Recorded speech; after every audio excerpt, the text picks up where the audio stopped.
got a gun. Yeah. We will bring. Can I carry the All right. gun? Yeah, you can carry the gun right now. There you go. No, sir. Don't worry about Cam. Try to see if we can get Liam in here. Yeah.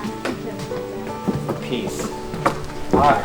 My hunting heritage was passed on to me by my grandpa and my dad, and it's important for me to pass that on to my kids. So September rolls around, Iowa youth season, and our focus is on getting the kids an opportunity to fill some tags. Your best. Are you ready to clobber the deer when it walks out?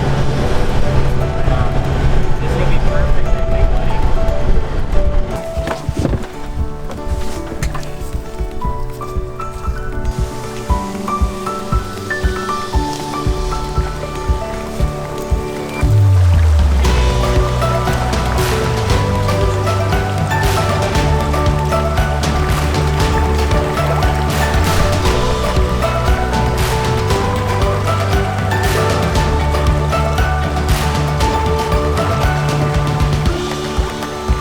If you've ever hunted with kids, you know that it's a little bit of a cluster getting them out into the field. And as a father, my main concern is always just trying to do my best to put them on deer.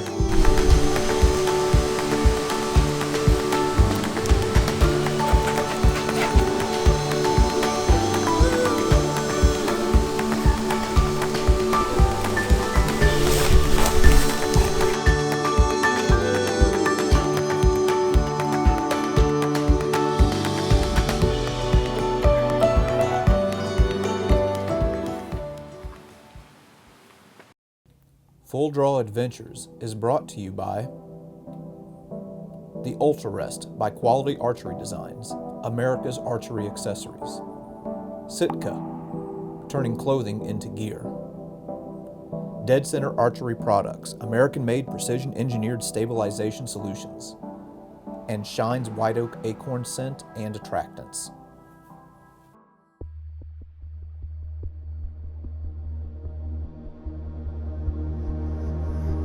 You know, I've been watching trail cameras and had a pretty good idea of food plot where I thought we were going to get some action. And it took us, an insanely long amount of time to get set up. And by the time we were all set up and I was going to pull the windows back, I just peeked out and there was already a doe in the field.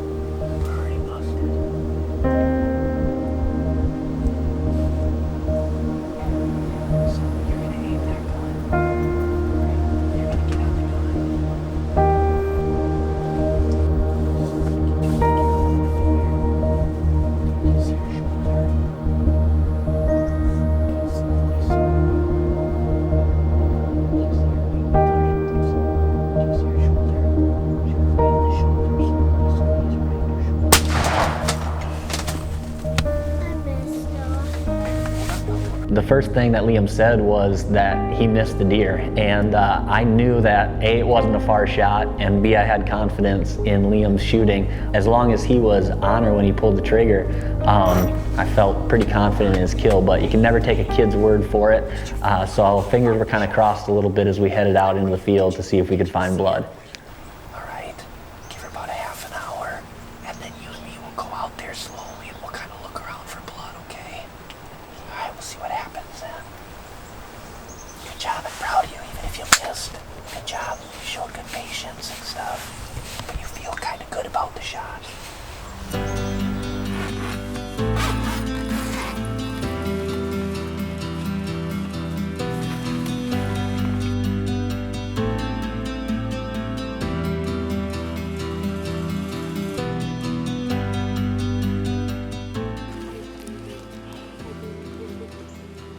Dude, look at that. Hey. Hey. We haven't found her yet. But hey, that was like a good shot, buddy. That's good blood right there.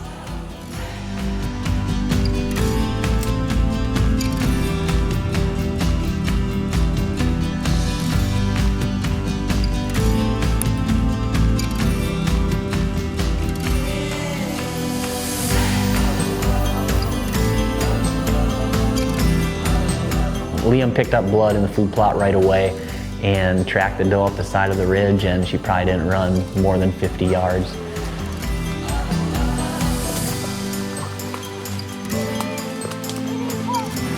Dude, Liam!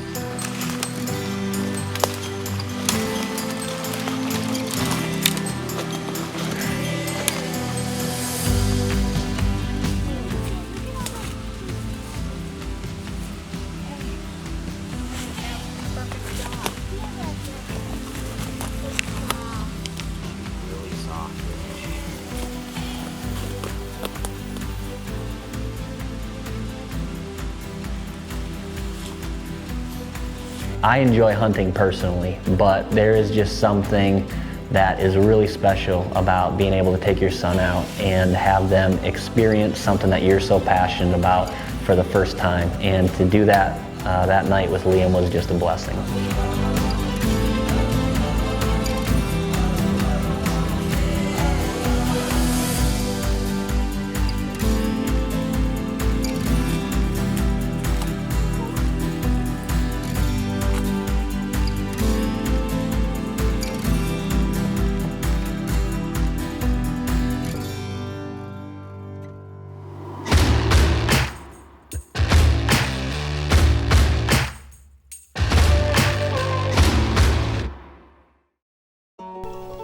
The Sitka tip of the week is proper draw lengths and the importance of it.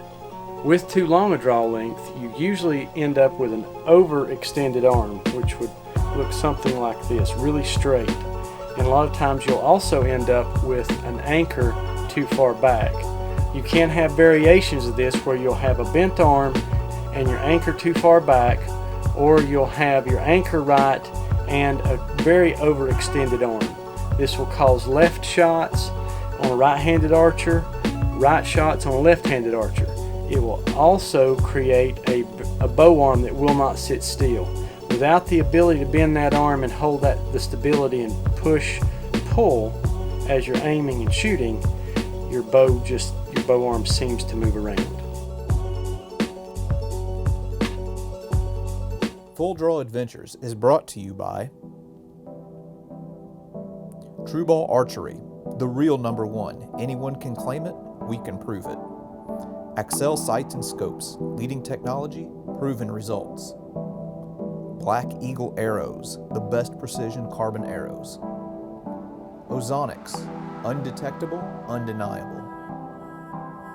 And SWAT Broadheads, drain your game.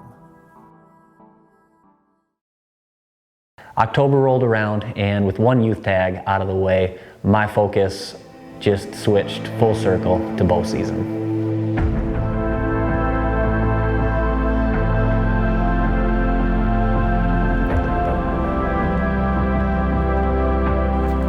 October 1st is kind of that culmination when all your hard work, all your preparation, everything comes to a head.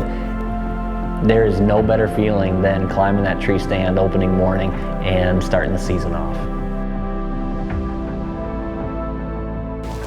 We have worked incredibly hard this summer. We put in a lot of time, and it always feels like it's so far away come January 10th when season ends, and then all of a sudden it's right here and it's on us. So we're excited. Our expectations, our anticipation is pretty high for this season. This morning we're sitting over a hardwood ridge, and it is thick, the tree canopy. I can see 40 yards in one spot, but outside of that, with the rain that came the last couple days, the ground is quiet, and the tree canopy is so thick that if we do see anything today, it's going to be on us before we know it. So I'm going to shut my mouth here and pay attention.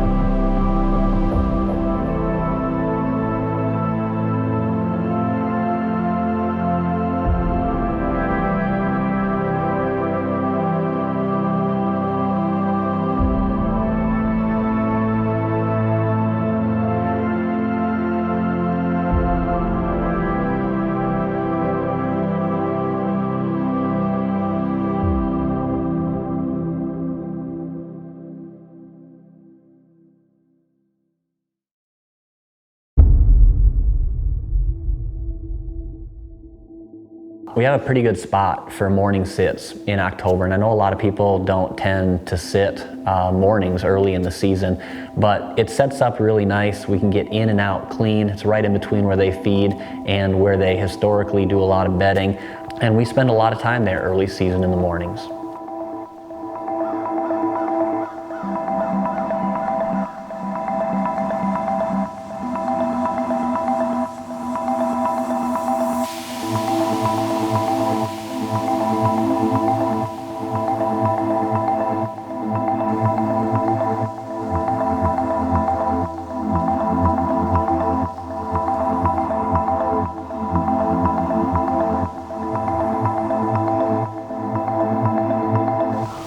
Our first mature buck of the year, and we had a doe on us in about the first 10 minutes, and she's still about 50 yards away right now, downwind. She's been downwind pretty much the whole entire morning and hasn't busted us, which is a testament to ozonics and an absolute miracle.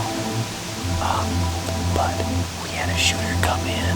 John spotted him. He came in and worked a scrape that one of those little bucks yesterday was working.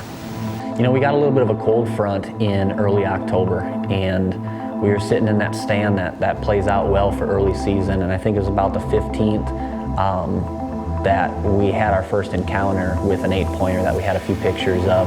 A mature deer, kind of caught him through the binoculars, making a scrape, working his way back to bed, and we slipped out of the stand that day with the primary focus of just kind of staying on that buck, and hopefully we'd get an opportunity, he'd slip up and get within bow range of our stand.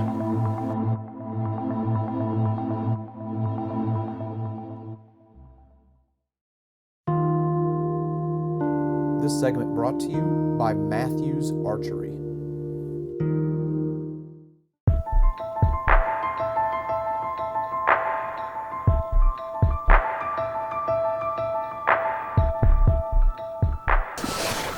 What's 22nd of October? We've been wearing this spot out in the mornings. We had last week we had a good tall tined 8-pointer come in, make a scrape. Down below us here about 80 yards. Killed a couple does out here last week. Let it sit over the weekend. We've got state land around us, and the state land gets pressured quite a bit on the weekend. And we try to make this a little bit of a sanctuary.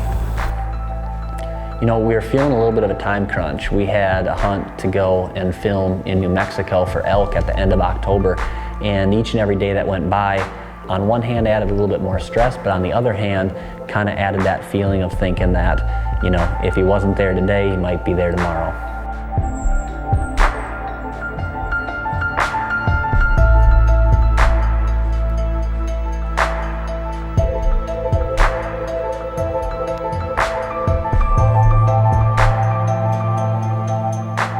One of the things that's so great about this spot is the amount of acorns in the area, and a lot of times on those cool, crisp mornings, bucks will come in there and they'll kind of feed, snack a little bit before they go back to bed. And we had a couple bucks come through, we had some good activity, and eventually caught a glimpse of that buck, and he was working his way right towards us.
him go down, buddy.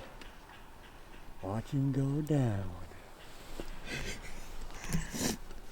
Boom, Tyler. That's an 8-pointer from the other day. Is it? Yeah. That's a good 8-pointer too. Tyler. I thought I screwed up. You know, sometimes you shoot and there's a little bit of uncertainty as to where the shot hit, but there was no uncertainty on this one. And just the feeling of releasing that arrow, seeing it hit exactly where it was supposed to go, and watching that buck run off and tip over was just an incredibly rewarding feeling.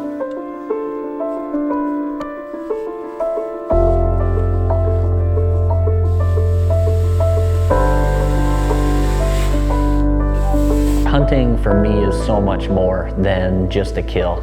It's the entire big picture. It's the process, it's the management, it's the time in the woods and God's creation, spending time with family.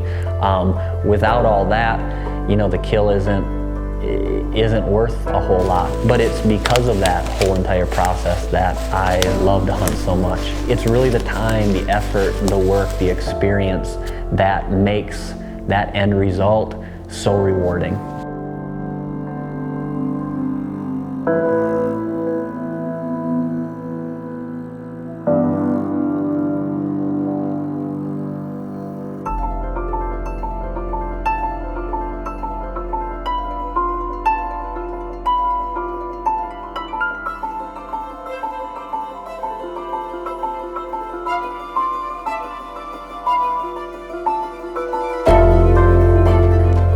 One tag filled in October was a good feeling, and I still had 2 more tags in my pocket and was hoping that it was just the beginning of a great season.